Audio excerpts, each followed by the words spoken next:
Hello बच्चों, कैसे हैं सब? ठीक। तो पिछले क्लास में हम लोगों ने क्या पढ़ा था? न्यूक्लियोफिलिक सब्स्टिट्यूशन रिएक्शन किसका?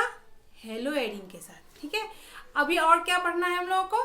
आज हम लोग पढ़ेंगे इलेक्ट्रोफिलिक सब्स्टिट्यूशन रिएक्शन। तो electrophilic substitution reaction of hello Adin.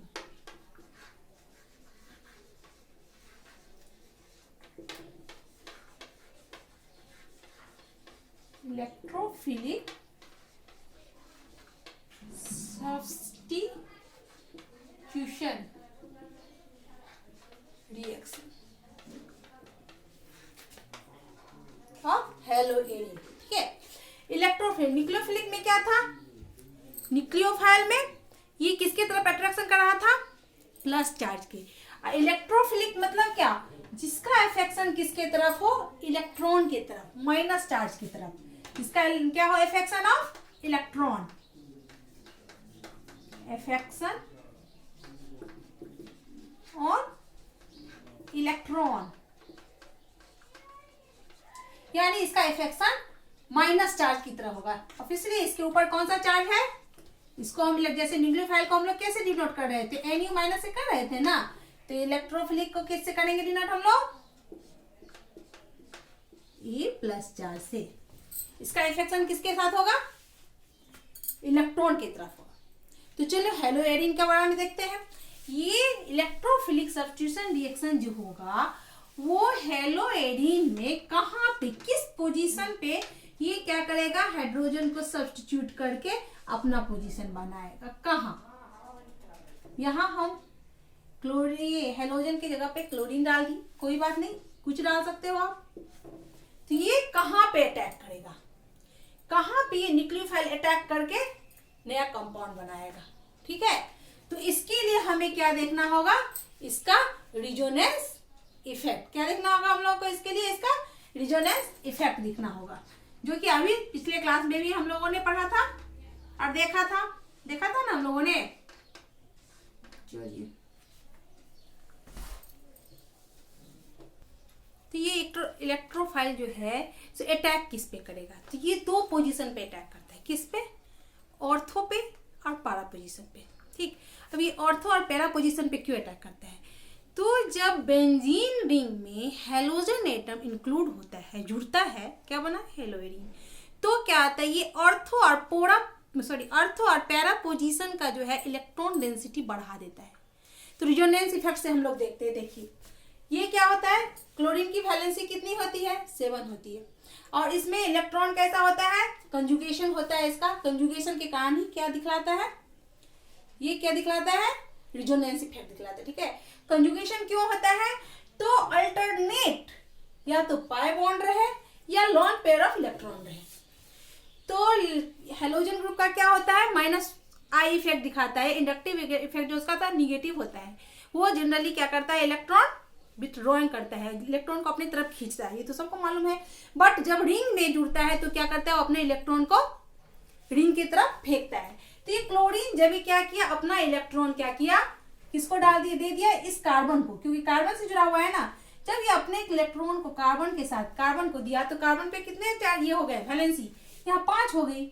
यहाँ पे डबल बॉन्ड हो जाएगा तो 5 हो गए ना, 1 2 3 4 5। तो ये तो 5 नहीं होगा। तो इलेक्ट्रॉन क्या किया? ये कार्बन क्या किया? अपना इलेक्ट्रॉन को बाहर फेंक दिया, इस पोजीशन पे ला दिया।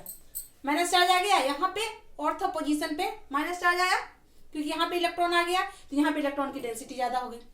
फिर जब यह डबल बॉन्ड बन गया तो क्योंकि बेंजीन रिंग में जो पाई बॉन्ड है ये डीलोकेलाइज रहते हैं, चारों बगल घूमते रहते हैं, अपना पोजीशन चेंज करते रहते हैं, एक जगह नहीं रहते। ठीक है, ये तो पोजीशन चेंज करते रहते हैं। फिर ये क्या कि ये इलेक्ट्रॉन अगर इस पोजीशन पे डाला है इसको, तो फिर यहाँ का इलेक्ट्रॉन कहाँ चला गया? बाहर आके आ गया। कौन से पोजीशन पे? पैरा पोजीशन पे। वापस पैरा पोजीशन का इलेक्ट्रॉन को क्या किए? जब इसको इधर कर डाले तो ये फिर से ऑर्थो पोजीशन पे आ गया। और ऑर्थो पोजीशन पे आने के बाद क्या हो गया? फिर अगर क्या करेगा? ये ऑर्थो पोजीशन का यहाँ से इलेक्ट्रॉन को वापस हम क्लोरीन के पास दिए, क्लोरीन अपना पूरा इलेक्ट्रॉन ले लिया और वापस उसका 6 बॉन्ड, ये वैलेंसी 6 हो गई और ये पूरा वापस पहले वाला पोजीशन पे आ गया। बट इसका जो स्ट्रक्चर होगा वो देखिए, इसका स्ट्रक्चर चेंज हो गया, इलेक्ट्रॉन का पोजीशन चेंज हो गया। आगे बात समझ में। यहाँ इतने रिजोनेंस इफेक्ट से हमको क्या मिला, क्या देखे, ऑर्थो एंड पैरा पोजीशन पे क्या होता है, जब हेलोएरिन बनता है तो ऑर्थो एंड पैरा पोजीशन पे इलेक्ट्रॉन डेंसिटी ज्यादा हो जाती है। और चूंकि यहाँ क्या हो रहा है, इलेक्ट्रोफिलिक सब्स्टिट्यूशन रिएक्शन हो रहा है, ठीक। तो इसके लिए हमें क्या चाहिए, वो क्या है, इलेक्ट्रॉन के प्रति वो अफेक्टेड है, उसे अफेक्शन है इलेक्ट्रॉन, तो वो कहाँ कौन कौन पोजीशन पे अटैक करेगा, ऑर्थो एंड पैरा पोजीशन पे। आगे बात समझ में। तो चलिए स्टार्ट करें हम लोग अब रिएक्शन।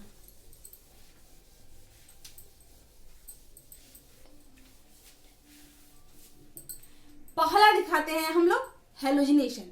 जब हेलोजिनेशन अल्काइल हैलाइड में हुआ था तभी मैंने इसके बारे में पढ़ाया था आप लोगों को, फिर आज इसके बारे में पढ़ा रही हूँ।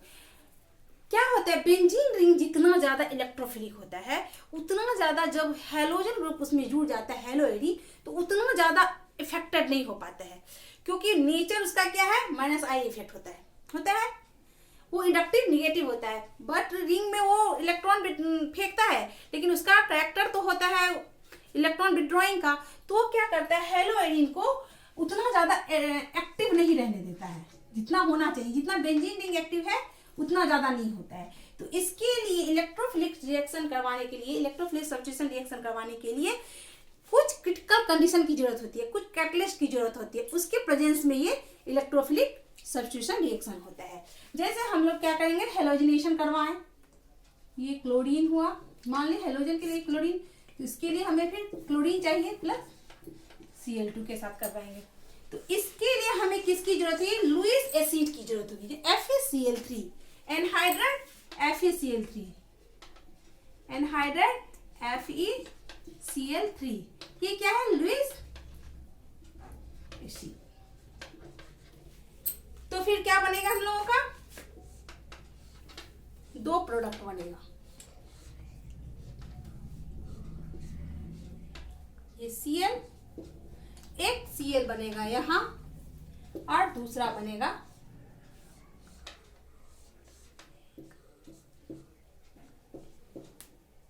यहां।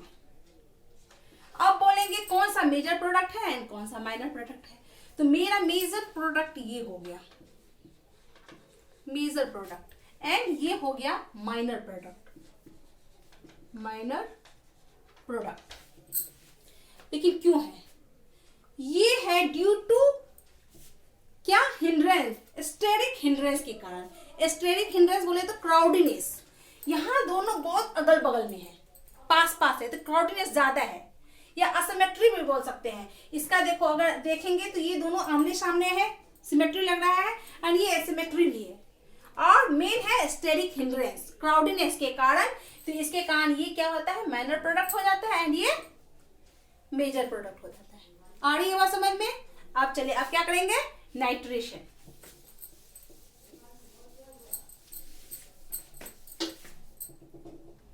नाइट्रेशन कराएं,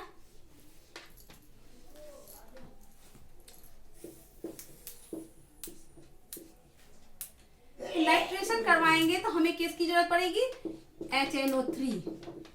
लेकिन क्या बोले पहले, उतना ज्यादा एक्टिव नहीं होता है, तो इसके लिए हमें किसकी जरूरत पड़ जाती है, कुछ कैटलिस्ट की जरूरत पड़ जाती है, क्रिटिकल कंडीशन की जरूरत है। तो इसके लिए हमें क्या चाहिए, H2SO4 H2SO4 की जरूरत पड़ेगी। जब H2SO4 की जरूरत पड़ेगी तो क्या हो जाएगा, फिर हमें दो प्रोडक्ट मिलेंगे,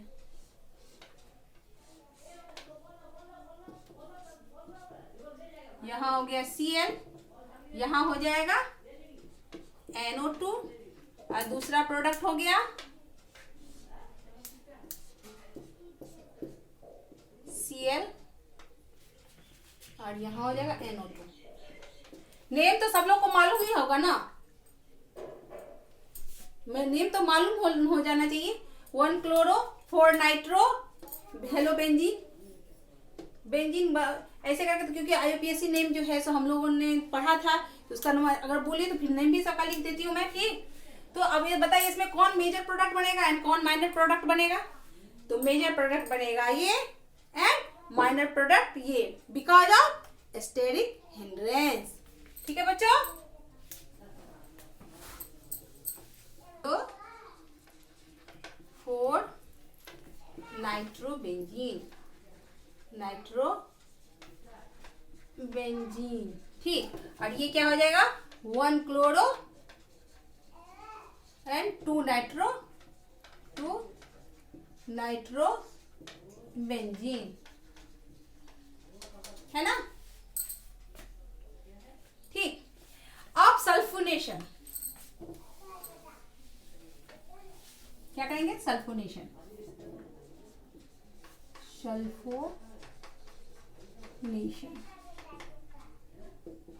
ठीक।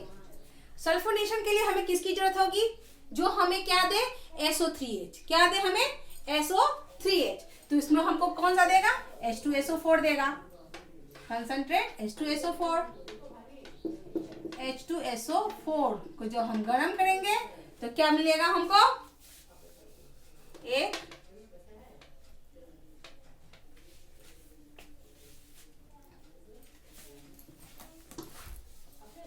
SO3H हो गया, SO3H देगा, इसके करने से हमको SO3। फिर ये हो गया मेजर प्रोडक्ट और ये हो जाएगा माइनर प्रोडक्ट। ठीक, मेजर ये क्या हो गया 4 क्लोरो सल्फोनिक बेंजीन और ये 2 क्लोरो सल्फोनिक बेंजीन, है ना बच्चों। चलिए अब क्या पढ़ना है हम लोग को,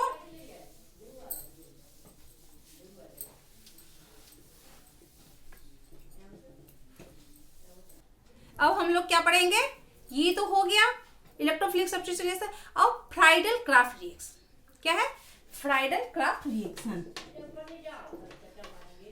फ्राइडल क्राफ्ट रिएक्शन। ये 2 साइंटिस्ट थे, उनके नाम पे पढ़ा क्या, ये फ्राइडल क्राफ्ट रिएक्शन। तो पहला क्या था, Charles Friedel and James Craft, इन दोनों के नाम पे ये रिएक्शन पड़ा। तो फ्राइडल क्राफ्ट रिएक्शन 2 तरह का होता है, एक होता है एल्काइलेशन एंड एसाइलेशन। ठीक है, तो चलिए लिखते हैं हम लोग,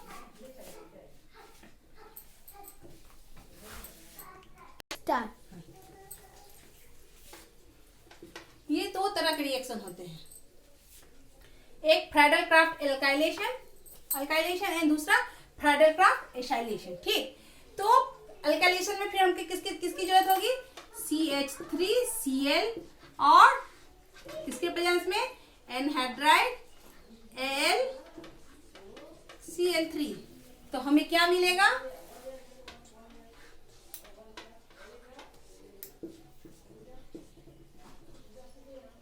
Cl, यहाँ CH3, 1 chloro 2 methyl benzene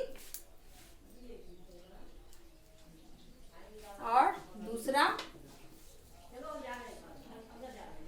1 chloro 4 methyl benzene,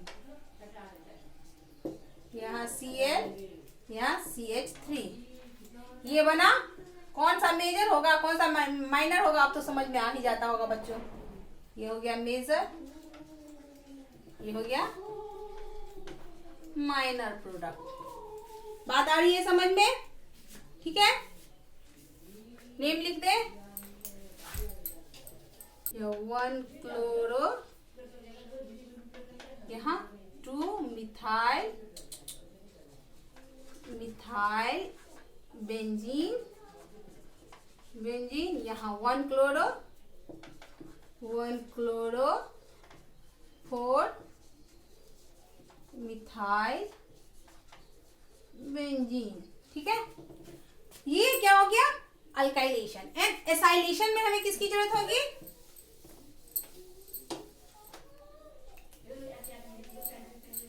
acylation में क्या हो गया CH3C double bond O Cl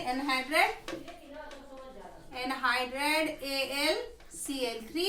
तो हमें क्या चाहिए था, क्या होगा एक, हाँ ये मिला हमें, यहाँ Cl, यहाँ मिलेगा C double bond O CH3 and दूसरा प्रोडक्ट क्या बनेगा, अच्छा शेप बना, यहाँ ये यहाँ बन जाएगा Cl, यहाँ हो जाएगा C double bond O CH3, C double bond O CH3, ठीक है। या ऐसे करके रख देते हैं, यहाँ C double bond O CH3। ये क्या होगा, कौन मेजर कौन माइनर प्रोडक्ट, ये हो जाएगा मेजर प्रोडक्ट एंड ये हो जाएगा minor product. 2 chloro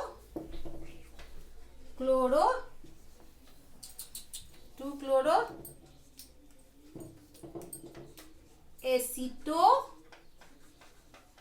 phenol and यहाँ क्या हो जाएगा